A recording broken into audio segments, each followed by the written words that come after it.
Meanwhile, in North Korea, let's do some headlines.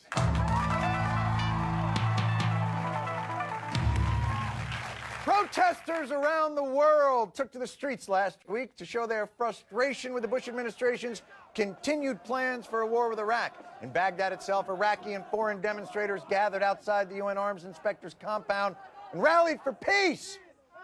And as is so often the case with these events, it got a little chilly. And the desperate protesters huddled around makeshift fires to protect themselves against the harsh Iraqi winter. By the way, that angry youth kicking the American flag out of the flames?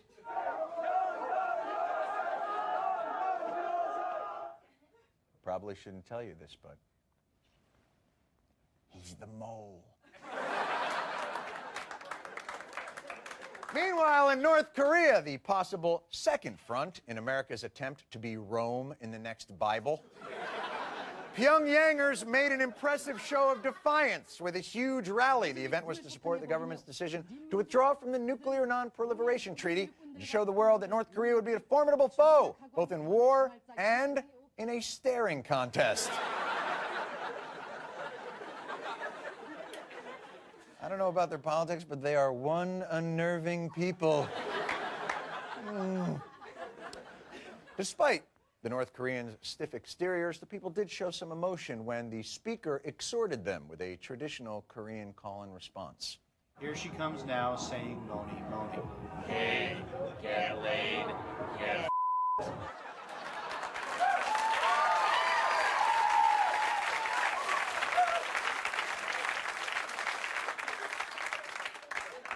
Finally, there was Bahrain, the tiny Persian Gulf emirate with a government that's friendly towards the United States, but a population that's more,